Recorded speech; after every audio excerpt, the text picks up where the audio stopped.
All right, welcome to another edition of the Allen Powell Show. We are live Tuesday night. Man. As you see, we got some new cats coming to the panel. Y'all know the guy Cliff Mason holding us down in LA. What's new, man? Nothing new really. We got some heat that I'm loving, but that's why you moved to Cali so you can enjoy this fun weather.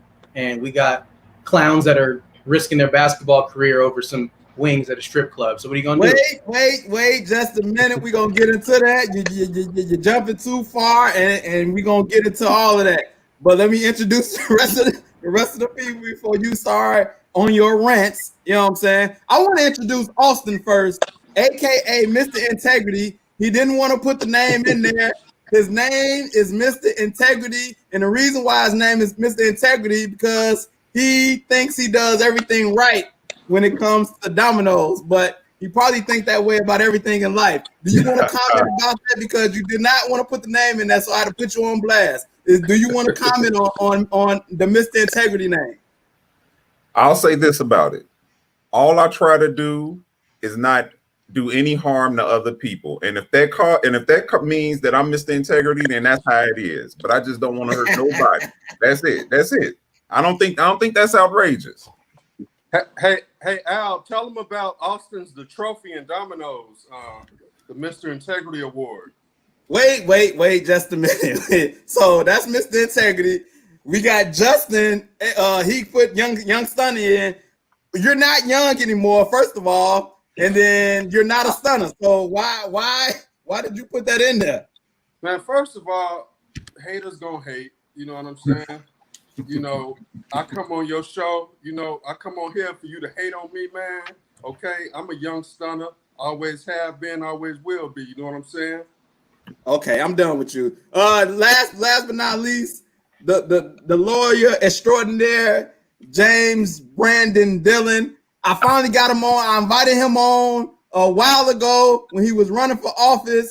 He gave me the cold shoulder, but he eventually came on. I appreciate you coming on now.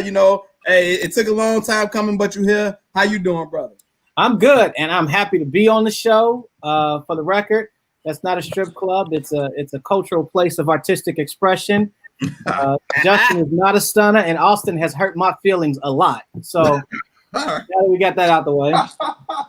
Did get that out the way. I'm glad that you talked about that. But just like Cliff said, we will be talking about Magic City and some wings and Lou Williams. Mike Tyson is back.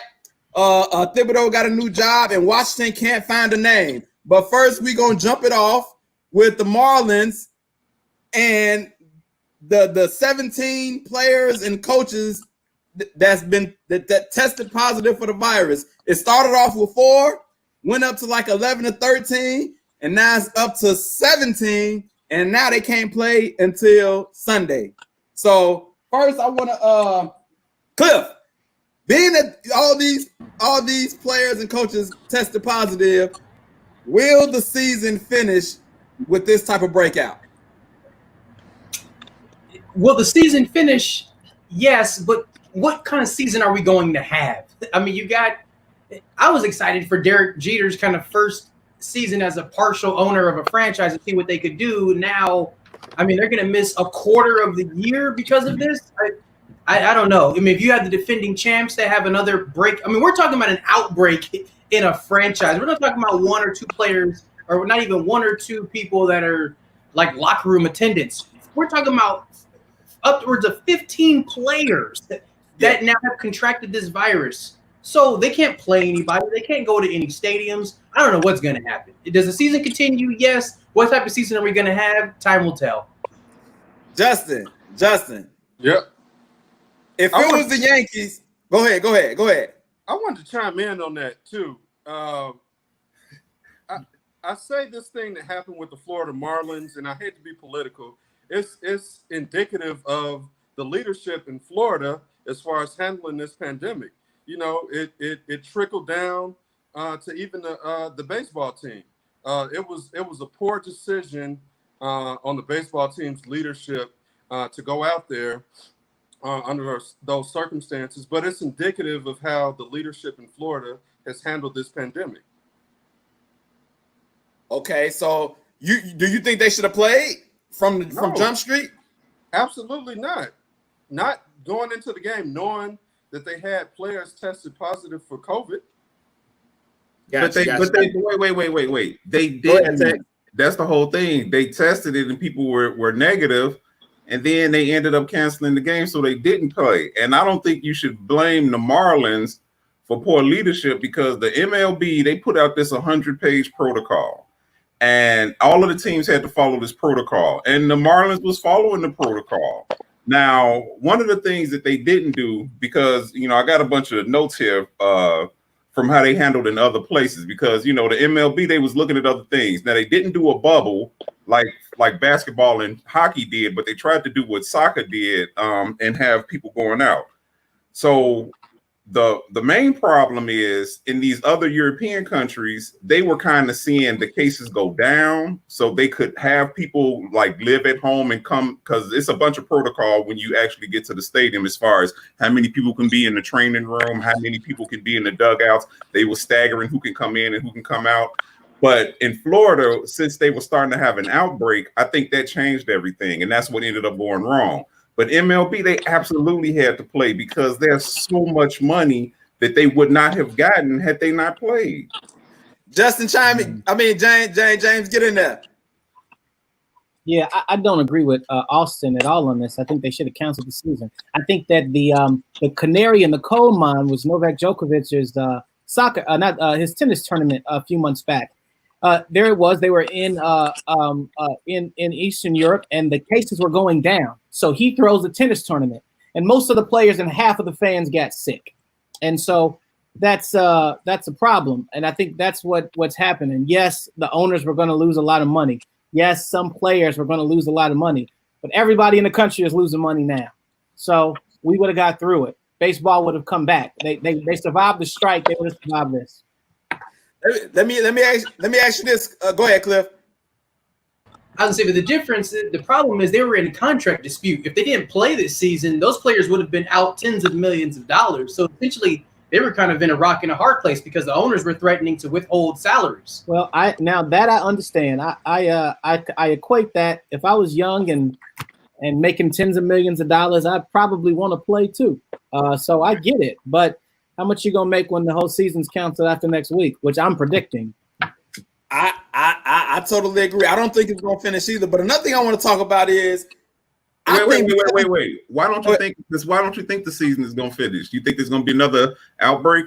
Absolutely. I think you're gonna see team after team after team get an outbreak. Honestly, I think the only sport that's gonna be able to finish is the NBA because of the bubble. Well, hockey is in the bubble too. Wait. Hold on.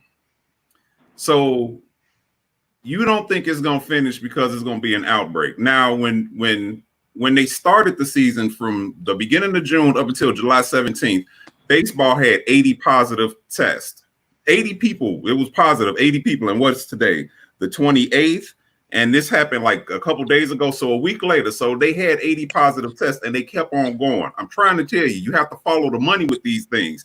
There is so much money. In the English Soccer League, had they shut down the season, they would have lost $1.25 billion. In Spain, they would have lost $1.08 billion. They canceled it in France, and they lost $364 million. This is billions of dollars that people are not going to get. So they are I don't cry over billionaires losing money. They're hold on. Hold on. Real quick, you say you got to follow the money. NCAA canceled the NCAA tournament. It was millions of dollars that was lost. So what do you say to that, Tex?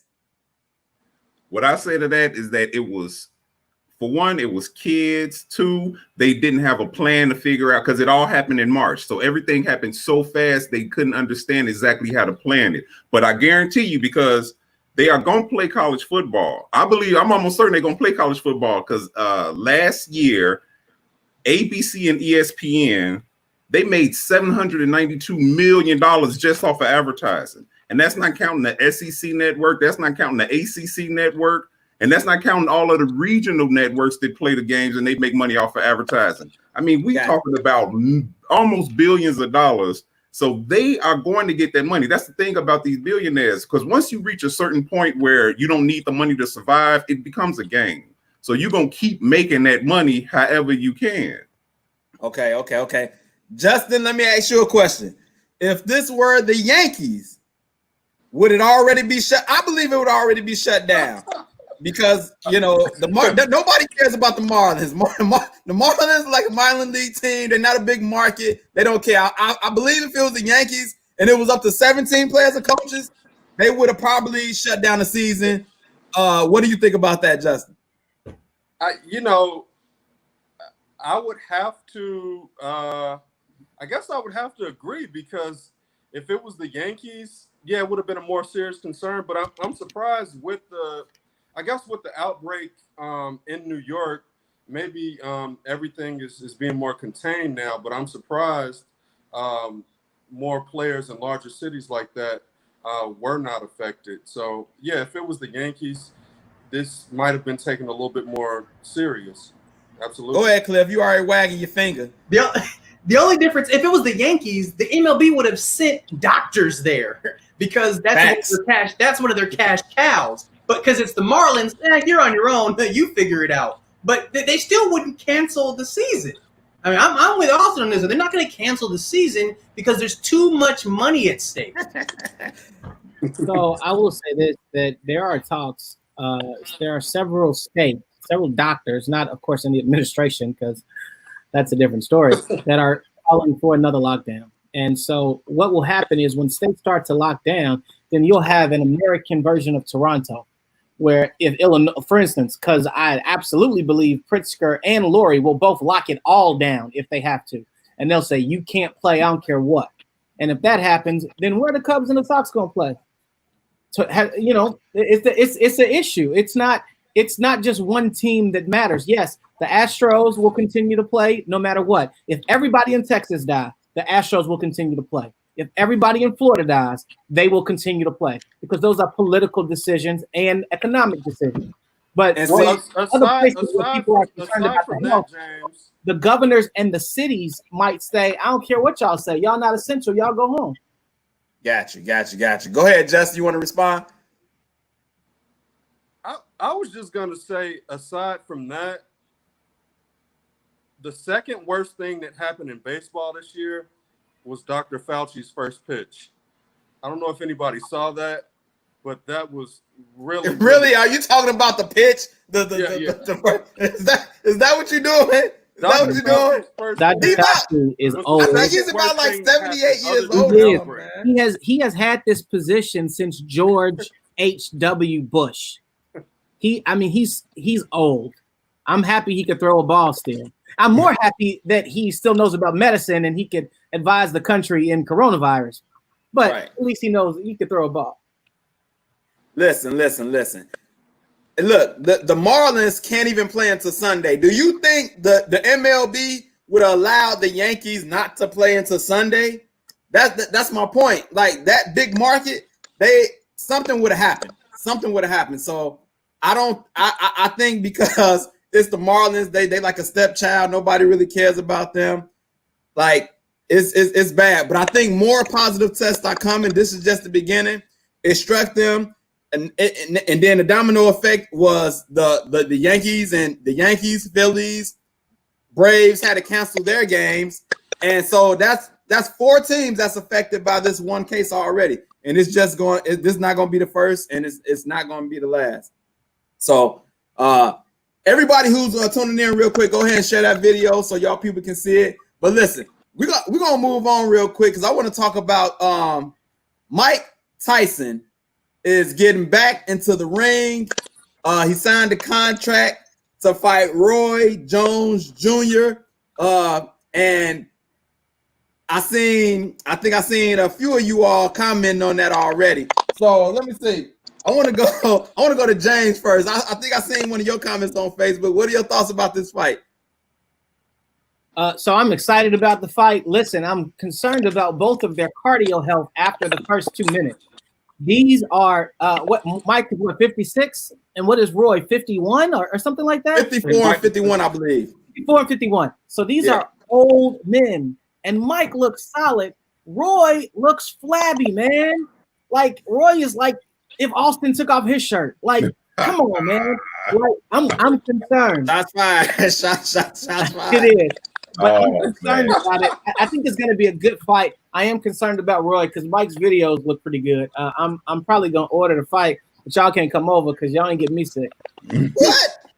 You always throw the fights. Come on, don't let no COVID scare you. We coming with masks. Tex, what you think, man? I think that people over 50 should not be boxing. It's really hard on your body. It's really hard on you in every kind of way. Now they are supposed to be wearing head protectors like Olympic style boxing, but it's I mean, I really don't know what people are going to expect, and I think it's really sad to me to see how much of a spectacle boxing is allowing itself to become. You know, you never ever should have anything like this. I don't think anybody is going to get hurt, but you know, I feel like it's going to be pretty embarrassing for everybody involved. That's how I see it. But I also saw where you can stream the fight from pay-per-view, or you use this app called Triller. Okay. And this app Triller, apparently, I guess it's supposed to be like the American version of TikTok. And they spent about $50 million to stream the fight. So, you know, it's almost like a giant marketing ploy for this app because I think a lot of people is going to get this app. So, I mean, overall, I guess it's not a bad idea, but I don't know. I don't imagine seeing anything athletic, anything inspiring. I really don't. Justin, before you tell me about the fight, Tierra Williams put Roy, y'all must have forgot Jones. Do you remember the song? And did you have the CD? Because I did. I'm not gonna lie. I did have the CD. I had it. I was around like 19 years old, so you can't blame me. But do you remember the song? That was bad judgment, even for 19. Yeah, I'm about to say 19. You really should have known better. And I feel now, you know, we was younger than that when that song came out. Y'all must have forgot. I feel like Well, thank you. That helps me out even more. The younger, the better for me. Justin, do you remember the song? Oh, he don't know how to work his computer. He on mute. I'm sorry. I muted him. I'm sorry. My bad. Go ahead, bro. Oh, man, why you keep muting me, man? You just trying to silence me, man. You trying to silence my voice, man. That's so. Get back to Roy Jones before you get into unnecessary rant. Okay. Okay. I'm relieved to see that they are wearing helmets in the fight. I'm very relieved to see that. Mike Tyson has another business that, you know, he's really promoting and pushing with this. So I'm looking to see what the outcome is going to be there. Mike Tyson is still in 2020, still today, probably the most scariest person to get in the ring with, the most feared, and as he says, the most ferocious fighter to get in the ring with. He's at his fighting weight. He looks like he's in fighting shape. I feel scared for Roy Jones Jr. I hope that Mike Tyson doesn't go full Tyson on him. I can only hope that. But yeah, I will say, based off what Tierra just put up, I know another vegan that's in the lower part of the screen, and he's pretty weak. So I'm worried about Mike. Oh my goodness, the shots are being fired all over the place. Man, I couldn't do plant-based protein. He needs to get some of that. I am not a vegan. I eat certain plant-based items. I'm not a vegan though. Hey, Cliff. Okay. So everybody is talking about Mike's power, and you know he's still the most feared man. Does Roy have a chance in the fight? So I just want to. Okay, Mike Tyson is still the scariest person in the ring because as a boxing fan, he's still scarily inept with just being orthodox. He's all the clips that we see of him. It's just more of his kind of ferocious offensive boxing, which he was doing 30 years ago. He's still not practicing any head movement. He's still not being defensive. I don't know why he won't get with Mayweather's people so he can learn some defense. Like he's still. He's a boxer that just does not take the craft as seriously as he did before his trainer died, unfortunately. So yes, he's always had the most power, but power didn't do anything against Holyfield. James, I see your face. Get in there. Roy Jones. Okay. Roy Jones is not a serious competitor. HBO and Boxing After Dark absolutely spoiled Roy Jones. Roy Jones had a few good years, and then HBO handpicked horrible fighters so Roy Jones could stun against them. Roy Jones could dance around the ring and do the chicken wing thing all night long against these subpar fighters. Roy Jones hasn't had that many real fights in his career.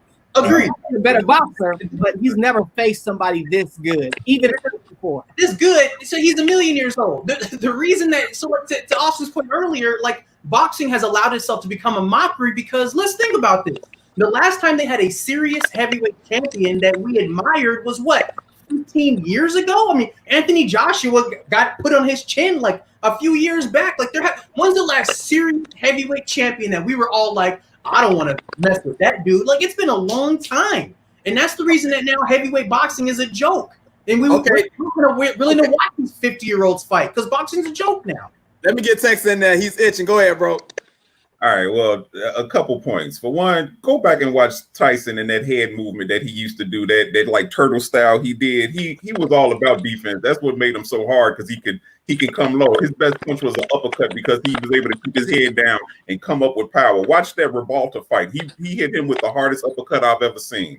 The other thing is Deontay Wilder was starting to become somebody that you can be afraid of. Now, he did kind of have that helicopter style, but that knockout power was very impressive, but it was a little bit like a spectacle. So I do understand what you're saying.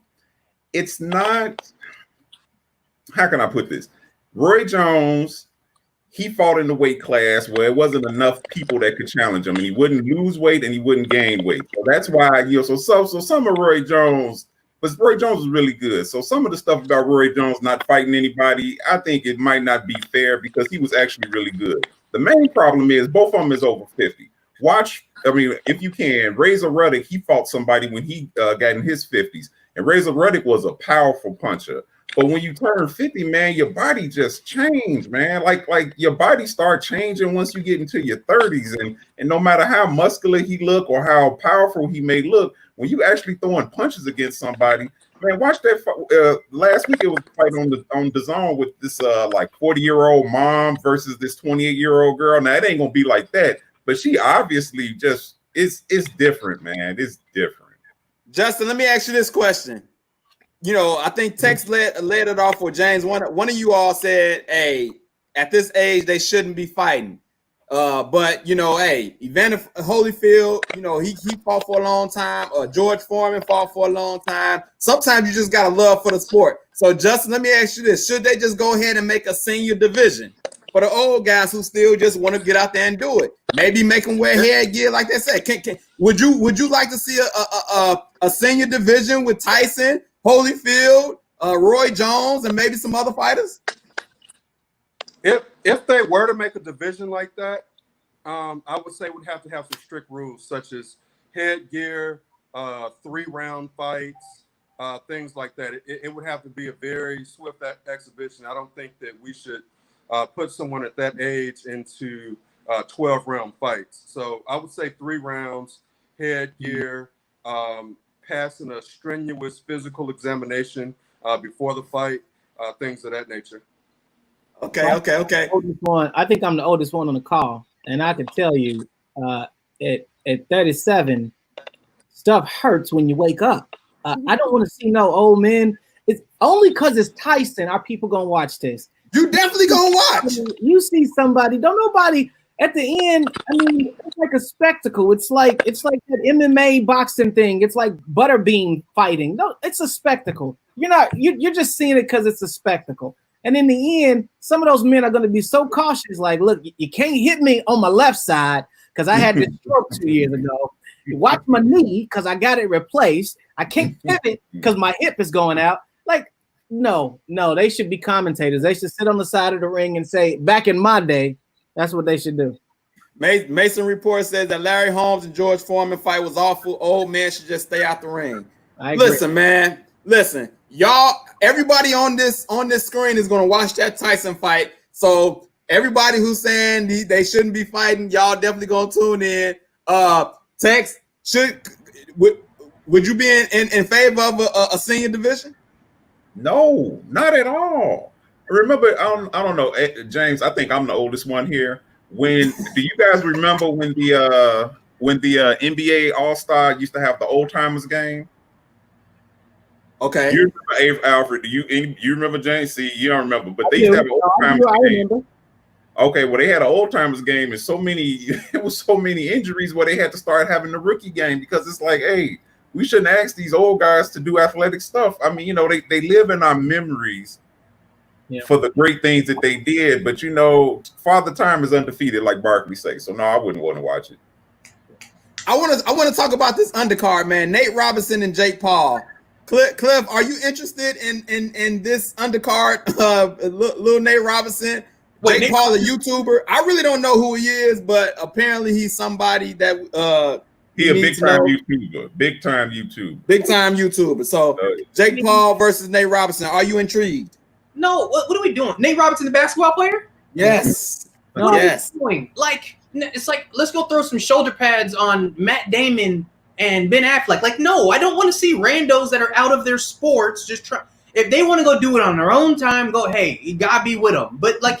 To me, if I'm a boxer, I'm insulted. Like, this is a craft. People train their entire careers for this, and they're going to have these other clowns have now this grand international stage to perform. Like, no, and to me, make more money than them. No, I agree. Listen, I've never been a basketball fan. I've always been a baseball fan, and I will tell you, it was painful watching Mike in that 45. It was painful. Look, he was the greatest basketball player alive, but Justin on Roosevelt's squad in 01 could have beat him. I'm saying it's not. No, it's not. You gotta people. If you have a certain expertise, you should stick to that. Justin, first of all, are you intrigued, and why is the lawyer throwing so many shots at you? Because he don't know how to work technology. Go ahead. Oh my goodness, whose phone is that? That's my phone. That's Mr. Come on, man. I know you're a busy man. Put you on mute. I know you're busy. For somebody who doesn't like over the hill exhibition fights, he surely does throw a lot of jabs. But as far as this undercard fight, I think that these are two things I have to say. First of all, Nate Robinson is a stellar athlete. Yes. Football player, cornerback at Washington. For his height, being able to hold his own in the NBA like that, he's a stellar athlete. Now, Jake Paul can box. He got hands. I've seen a couple of those fights. I said, wait a minute, this guy isn't just a YouTube. He's transitioning into an actual athlete. So this will be very interesting to watch. You got a 36-year-old professional world-class athlete going up against a 23-year-old who has more fight experience, who's transitioning to a fighter. So this should be very interesting to watch. I give the long haul as far as having the wind and the legs, Nate Robinson all day. I mean, don't forget the guy was 5'9" and won a dunk contest. But I'd rather watch Cam Newton eat a bowl of cereal. Say it one more time.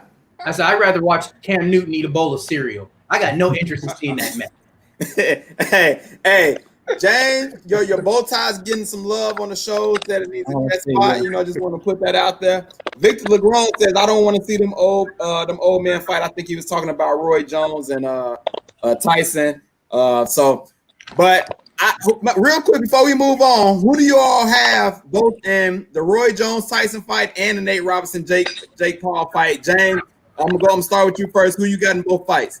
I got Paul and Tyson. Paul and Tyson. Tex, who you got? Roy Jones and whoa! Yeah, I think Roy Jones is gonna win that fight. Because listen, they both old men. They ain't trying to really slug it out, and Roy Jones is gonna be better at moving and sticking and moving. That's what he was famous for. So he's gonna win that fight. And then the other fight, I don't know, because I never seen Nate Robinson fight. I mean, he's a great athlete, but boxing is a different monster because the leverage and the hand speed that you need. Now, if Nate Robinson played baseball, where he might have really good hand-eye coordination and stuff, but he didn't play that. You know, he played other sports. So I mean, I feel like Nate Robinson is probably gonna lose. Okay. Justin, who you got in both fights? I think as far as you need legs in a boxing match, I don't think Paul has boxed long enough for me to say that he can really beat anybody.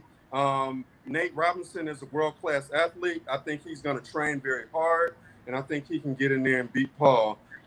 As far as Tyson is concerned, it's a Mike Tyson fight. Who goes into a Mike Tyson fight and says the other person's going to win? I don't care who you put against him. Who does that? Okay. Tyson 54 years old.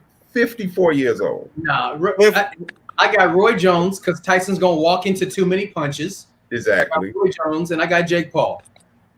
Okay. Jake Paul and you say Jake Paul and Roy Jones. Yeah. I got Tyson and I got Nate Robinson.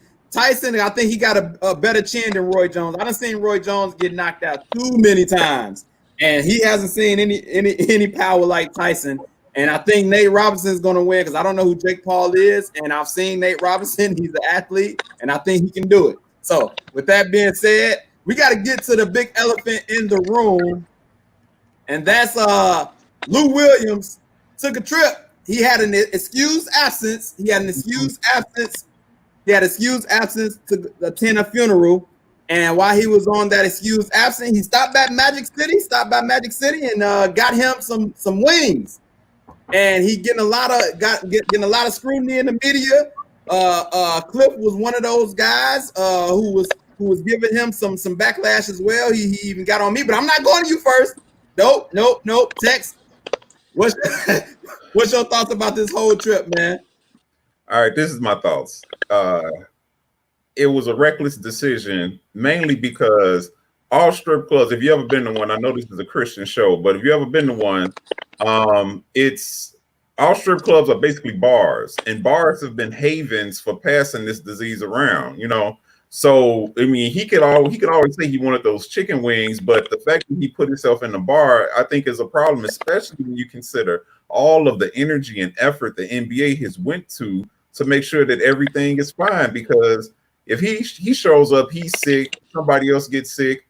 I'm not saying, I mean, the NBA might cancel the season. I don't know, but there's too many people could have been hurt by that action. He could have got chicken wings from anywhere. So, I mean, I think it was a single mind. It was a selfish decision. And maybe he couldn't see everything that could go wrong by making that choice. But I mean, that's a problem. I want chicken wings. Yeah, go ahead, James. I want to chicken wings. But this is what I'll say.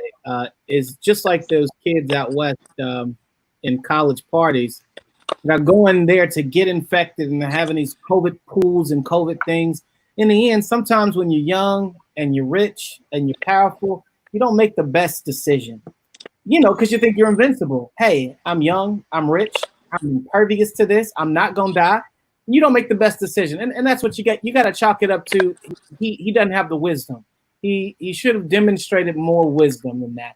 If I was if I was young, if I was 33 and rich in an NBA, I'd have probably been there too. Okay, Cliff, go ahead. Rant on, brother. Rant.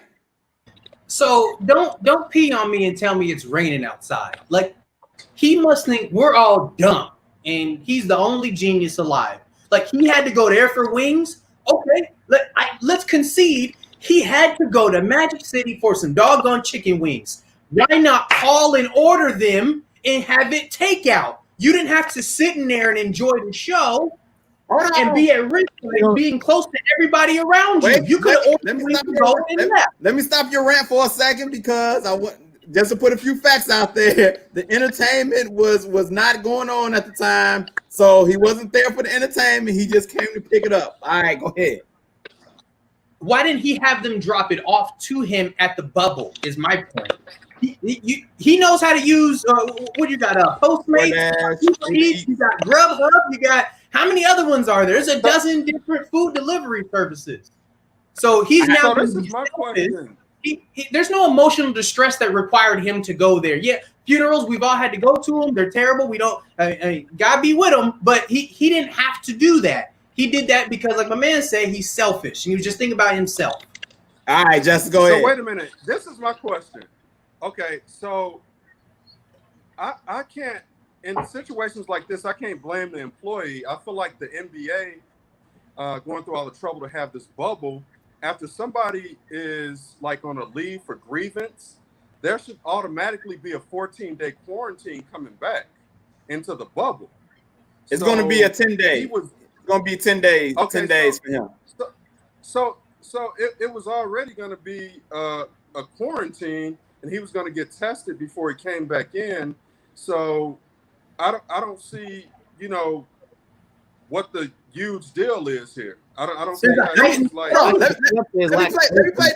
Let me play devil's advocate for a second because okay, all right, he got some wings from Magic City, but let's say if it wasn't Magic City, would it really be this big of a deal? Like let's yes. Come on, man, no, it wouldn't. Wait. Club that got it. Go ahead, Tex. Well, to me, it would be a big deal if he chose to go inside of any bar. The fact that it was a bar. Only a bar. What about a grocery store? No, see, but that's what I'm saying. Because bars, in my opinion, had he gone to any other bar, it still would have been a big deal. Maybe not as big deal because strip clubs make everything sound really salacious. But if it was any bar, it would have been like, what are you doing in the bar? Everybody's getting sick. Like in Michigan, they had that bar that they was able to link 85 positive test results to. So if it was any bar, it would have been a big deal. And that's the main thing. That's why I started off by saying the main problem was that every strip club is a bar, and he was found basically in a bar, so he shouldn't have been there. So I will say every strip club is not a bar. In Indiana, they have strip clubs that are not bars. But this one was a bar. Those are bars because I've been in those. Those are bars. They just don't sell alcohol. Okay. More importantly, the issue is, I think what Cliff said is selfishness. Is that in the end, you jeopardize your team. Even if it's not about the money, you guys have this shortened season. You have a chance at victory, and just by doing something that's stupid, you kind of jeopardize everything.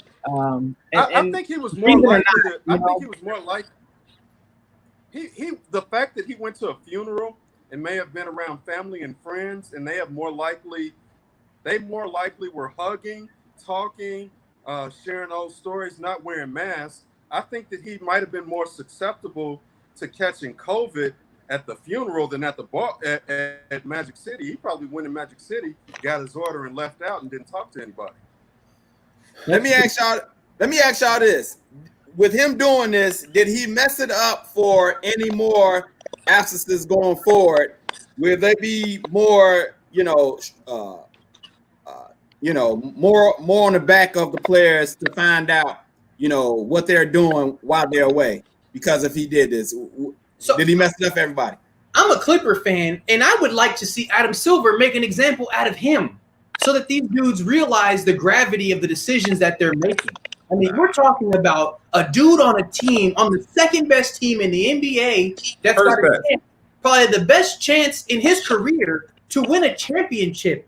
And he can't order some food, stay in the hotel and have them bring him food for 3 months? We're talking about 3 months to win a ring. He's never going to have the championship this year is a fugazi anyway. Hey, hold on real quick. You said he should make an example out of him. By doing what? How? He's done the rest of the year. Oh, my goodness. Come on, man. For some food? Because he got to eat? And he decided to do it. It was a great rules. Lack of judgment. If you violate the bubble rules and you're threatening other players' health, yes. And I'm a Clippers fan, but I think he needs to come down hard on somebody so that they all realize, they're not playing any games. We got to stay in this bubble and just think about basketball. Text the whole year? But he went to a funeral. I feel like going to the funeral was the bigger risk than going to pick up a takeout order. That's a great point, too. Go ahead, Tex. For one, it wasn't a takeout order. He was in there chilling. And he had on his mask. It was an NBA mask because the guy who took the picture tried to say, oh, no, this is an old picture. But he had on the mask that they gave him in the bubble. So he's like, oh, no, this ain't no old picture. So he had a mask on in the strip club. Like I said, it was a bar. Now, as far as does it change anything, I didn't review the complete protocols for the NBA. But I think that whenever anybody leaves the bubble, they are automatically on quarantine. So they just have to just make sure that they take that part more serious But you can't keep people from leaving and not leaving. You know, if they have to leave for a serious reason, then they have to go. You just have to really be extra careful when they come back. Maybe they extend the time of the quarantine. You know, now you might have to spend 20 days in the quarantine so they can make complete sure that you don't have it. So that might be what changes. But I think people can still go out and do what they're going to do if they leave. They just going to be, they won't be available to their team for so much longer, and that could be what causes folks to think differently. And the Clippers are the best team in the league. I want to make that they the number one team. They gonna win the championship. Nobody got better top end talent, and nobody is deeper than the Clippers. Well, I think they're going to win the championship, but that doesn't mean they've been better than Milwaukee to this point. Hold on, Milwaukee are not. They're not designed for the playoffs. I've been watching basketball. I'm not trying to be like old man, whatever, but I've been watching basketball since '88. And teams that are good in the regular season, when the playoffs come and you have to play that one team 7 times in 2 weeks, it changes. And the Clippers can play like 5 different styles. So they are going to be very hard to beat. They don't have a real big. Joakim Noah is their best big right now? Don't you talk about Joakim Noah like that. They don't need a big because the rules in basketball change. It's all about perimeter. They have the best perimeter players. You need a big team down the road. Got Anthony Davis, Dwight Howard, and JaVale McGee. Of course you need a big. No, you don't. Not in the playoffs. You need one. They gonna get every game. The rules are different. That's how Milwaukee, they had more bigs, but they couldn't beat Toronto because Toronto had better wing players. Let me let that team down last year because they didn't have anybody to win. Let me get James in here real quick. James, he said, Cliff said Adam Silver should make an example out of Lou Williams, suspend him for the rest of the year. What are your thoughts about that? Should he be suspended for the whole year for going to get some food? Yeah. At Magic City? Yeah. I do. No, man, stop it. I think in the end, first of all, I think in the end. So first of all, let's all just acknowledge this is like just rich folk trying to make more money. But once you get beyond, it's just rich folk trying to make more money, so it's not really important no matter what. But once you get past that, then you have the thing that basketball is a team sport, and his actions jeopardize the team. It was a lack of wisdom. Maybe you can chalk it up to grief or to hubris or to just being young and dumb. But in the end, his actions jeopardized the whole process, the whole bubble, in fact. So for that, he should have some consequences. Hold on. How did it jeopardize the whole bubble if he was going to have to go into quarantine anyway? No, it's not about the fact that you have to go into quarantine because you went out. It's just that it kind of makes fun of the whole process. What was the player? We touched all the mics. Rudy Gobert. Yeah, I mean that's what it was. That's the same thing. It's just as disrespectful. It's saying, look, I'm going out to it and I'm going to do something that blatantly flies in the face of the science on this. I don't care about the men I'm playing with. I don't care about the people in this bubble. I don't care about the minimum wage workers that are there to serve me, that are cleaning the sweat off the floor, that are keeping the locker rooms clean. I don't care about any of that because I'm me. And you got that's the well, hold on. Well, let me say this. In North Korea, when everything first jumped off, 80% of the cases was linked to this one church service. I think it was a funeral. This one lady had it, and she ended up going to church and spreading it to everybody. So the fact that they went to a funeral, which has been documented the same way bars have been documented as being hot spots for this to spread, the fact that he went to the funeral, you can make the same argument that he put everybody in jeopardy. Regardless of anything, he was still going to be put on quarantine. So who did he actually put in jeopardy? Facts. Oh, real quick. First of all, there's been a lot of talk about these Magic City wings, and I want to know, first of all, have any of you been to Magic City to vouch for them? Johnny Manziel came out and vouched that the wings are top notch. I don't know if he's the best, spokesman to talk about it, but everybody's talking about that the Magic City wings are off the chain. Have any of you been to Magic City? Have you had the wings? Anybody? No? Nobody? Okay, that's okay. It's all right. This is a family show, and my family's watching. What's wrong with you, man? You could have. I didn't say when you went. I just said have you went. It could have been, before you got married, whatever. I don't know. Anyway, but anybody who's watching, if you've been to Magic City, Can you vouch for the wings? Are they that great? And I want to ask y'all this: if it was one, and we played this game before, Cliff. I haven't played it with them, so I want to ask them if it was one food that would possibly make you break the rules. If you didn't have no DoorDash or Uber Eats, you had to take takeout, but it was against the rules. What food would it be that would possibly make you break the rules, James? 75th and in Chicago, a place called Lim's Barbecue. Okay. Yeah, I've been there every week during COVID. I ain't gonna lie, I've been there every week during COVID. So, you know, I'm off the state lines for it. It's important to me. Yeah. Tex, what's your food that might make you break the rules, brother? You know what? That's a hard one. I don't know if anything is good enough. Oh, Mr. Integrity comes out. Here we go. I'm for real. Like for example, you know, I mean, let's say I was as good as LeBron James, right? You know, LeBron James was gonna lose $40,000, $400,000 every game he missed. I don't know if anything is good enough for me to leave and do that. But if I did leave, okay, I would want a coal-fired pizza. I love pizza that's been cooked in coal-fired ovens. So if they had one down there, I would have to go see what's up with it. Okay, I can dig it. Justin, what about you, bro?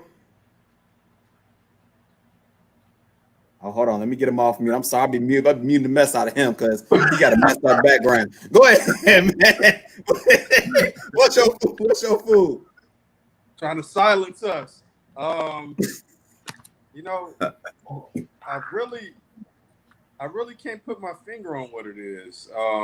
And this dude had two people that went before him so he can think about this question. And when I get to you, you still talking about, I don't know. Jeez. I don't know what food would make me break the rules. I really don't know. I don't know. Come back. All right, I'm done with you. I'm done. No, we're not even gonna come back. You're done. Cliff, what was your food? I forgot what it was when we did this game. So I originally said I wouldn't do it, and I stand by that. But if I had to pick one, it'd be Mr. Integrity Jr. Go ahead. Either Five Guys Cajun fries or Burgerville in the Portland Airport, a veggie burger from Burgerville. Cliff, that's wrong. There's no veggie burger in the world where it's COVID-19. I'm sorry. You got to go to Burgerville at the PDX Airport. I'm gonna take your word on it. That's what's up. Okay. That's me myself. I would say Jail Sosamo's pizza. I love their pizza. Yeah, I do. I love their pizza. They got good pizza. So after a while, I have to jump out there. Real quick before we move on to these extra topics, I want y'all to come to church with me for a minute. Hey, the scripture for the day is Proverbs 6:32. Hey, I was listening to this today, and it was funny to me. So Proverbs is one of my favorite books because there's a lot of wisdom in there, but it's pretty real too. So it says, and I'm reading from the Message version. It says, adultery is and this is to all the cheaters out there. To all the cheaters, it says adultery is a brainless act, soul destroying and self-destructive. And then it says, expect a bloody nose, a black eye, and a reputation ruined for good. For jealousy detonates rage in a cheated husband, wild for revenge. He won't make allowances. Nothing you say or pay will make it all right. Neither bribes nor reason will satisfy him. When I heard that, I just thought it was funny, man, because I just can imagine a bloody nose or a black eye for somebody getting caught cheating and the husband just furious. So for all the cheaters out there in the world who's thinking about committing adultery with somebody, check out Proverbs 6:32. It's giving y'all a clear outline of some things that might happen to you if you get caught. So I just want to put that out there. Moving on, man, we have some extra stories we gonna talk about. The team formerly the Washington Redskins are now going to be called the Washington football team. For whatever reason, they couldn't come up with a team name. And so it's going to be the Washington football team. Cliff, real quick, what's your thoughts, man? I'll be very quick. This is the epitome of it, just the foolish, inept Snyder. There's no words. How do you not come up with a name in all this time? They're in the nation's capital. They could be the lawmakers, the lawmen. Like there's a billion names you could have thought of to utilize the nation's capital like as your backdrop. That's your motif, and they couldn't come up with a single name. To play devil's advocate before I get to James, it was a story that said that this one person brought up a whole bunch of the names where they couldn't use. So that might be one of the reasons. James, what you think? So first of all, squatting on a copyright does not stop somebody from actually using the copyright. For a copyright to be valid, you have to have use in commerce. So that wasn't going to work. Two, this is an example of if I can't be racist, I just won't do nothing. If I can't keep my horrible name that offends a great part of the population, yeah, you know what? I'd just rather not be anything, and that's a shame. Thanks. Yeah, I mean, I kind of agree with all of the sentiments. It's a certain amount of it's just stubbornness because he had then when I went deeper into the story, the guy who trademarked all those names is a big Redskin fan, and he said that he got all those names back in the 80s because he wanted the team to change the names, and he wanted to hold on to the names so that don't nobody else do it. So he was willing to give the names up to whichever one they wanted so that they could do what they need to do. So it doesn't seem like there's really any obstacles in place for them to change their name. They're just not doing it, and it really don't make sense to me. But like the guy said earlier, Cliff, right? Yeah, that Snyder, he's kind of been known as being kind of bullheaded and is my way or the highway and just really uncompromising, and this is a good example of it. Justin, what you think, man? Washington football team. That's the name. I'm gonna call this case a day late and a logo short. Now, this is what could have happened. 5 years ago, they could have hired a company to do their social media management to perform social listening to see the sentiment of what the public thinks of their name, how people feel. They could have then took that sentiment and that data and said, okay, we're going to put together a committee to research our rebranding options. Then today, when things really hit the fan, that could have already been done and launched. This should have been done. The research on this should have been done 5 years ago, and not today. It was. They did get a bunch of names of what things should and shouldn't do. The owner just didn't never want to change. I think they should have followed through on that and made that easily implementable today. They should have followed through on that. They didn't follow through, and now they look like a deer in the headlights. They look stubborn, they look confused. In the end, this is an instance of the governor of Mississippi standing in front of the school saying you won't integrate it. Even though you see the way it's going, this is the way we've been doing it all along. Exactly. It's my team. I don't care who it offends. I own it. And y'all gonna kicking and screaming. And that's look, they can't. I mean, how long can they keep this name though? They can't keep it forever. Like this is tomfoolery. Eventually, they're gonna have to come up with a name. They can't stay the Washington football team forever. Cliff? No. Well, I imagine there'll be a 2 to 3 season moratorium probably. It got to be one season. It got to be just one season. Is it going to be illegal for them to sell those jerseys and that merchandise on some type of secondary market? Is it going to be illegal if they don't? Can they still sell all that merchandise that they had to pull? I think the NFL is going to stop that. So, and not only the NFL is going to stop that, I think the NFL and most vendors are going to stop that. I think the vendors had already started to take their merchandise off the shelves, and websites had stopped displaying their merchandise anyway.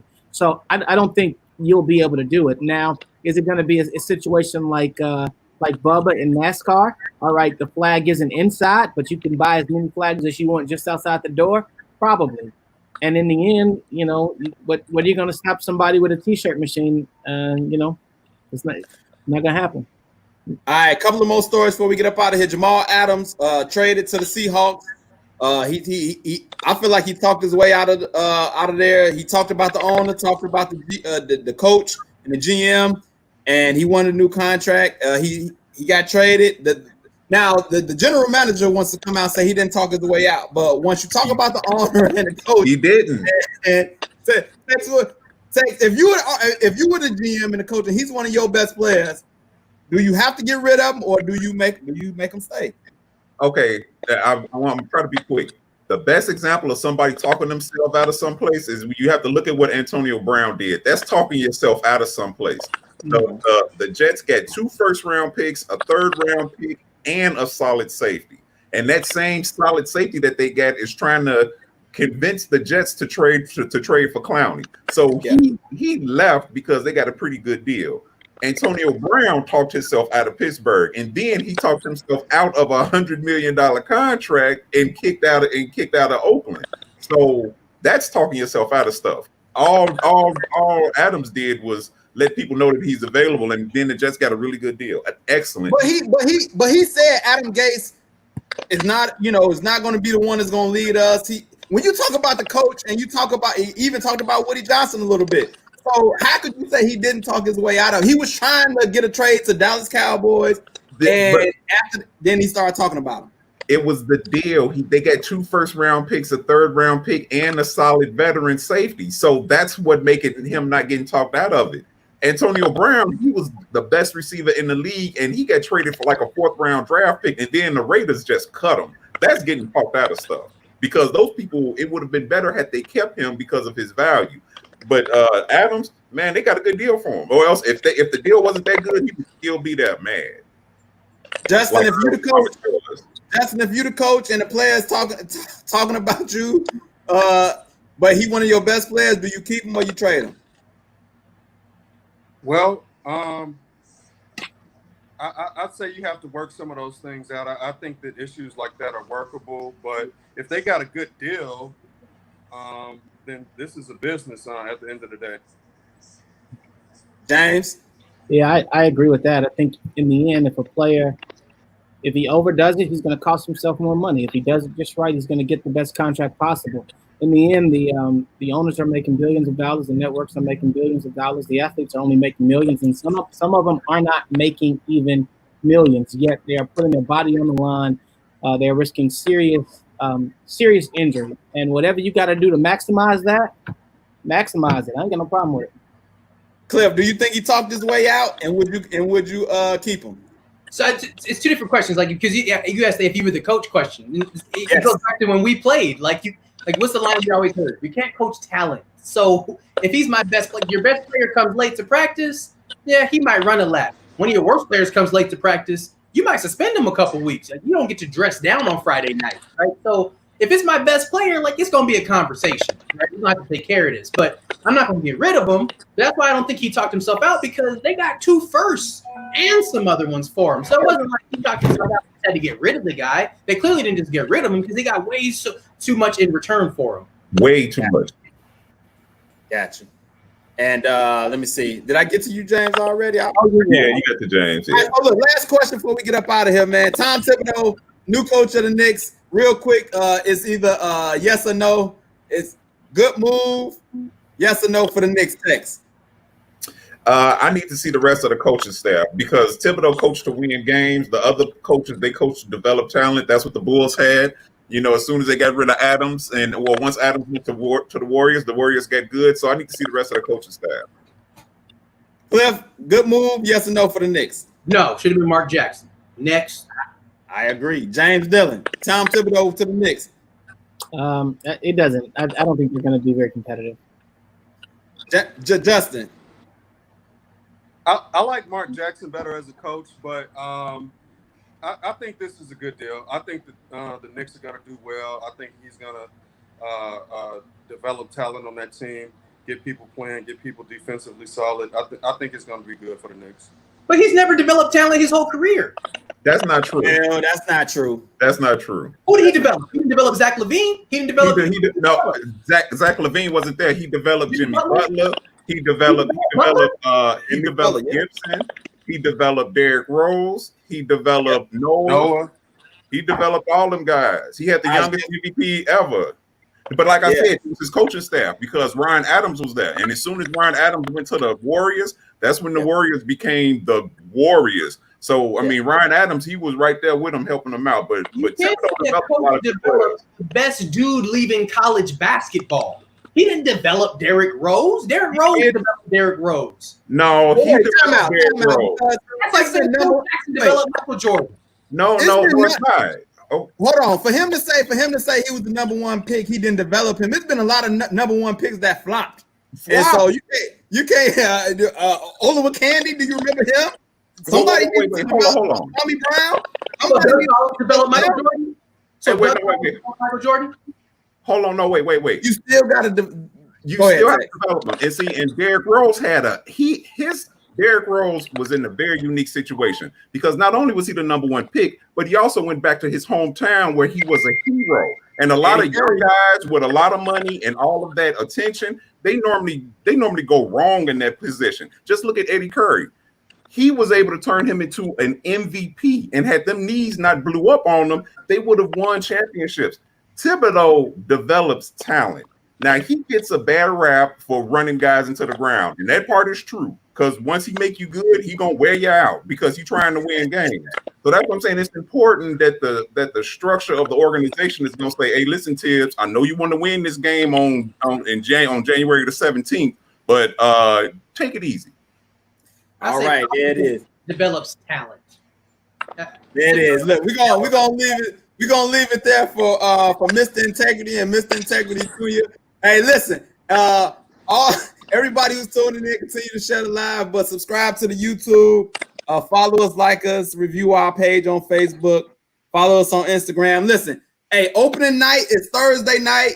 Hey, Allen Powell, we got jerseys. If you want to rock the Allen Powell, we got jerseys that you can purchase as well. Real quick, because I didn't get a chance to talk about opening night.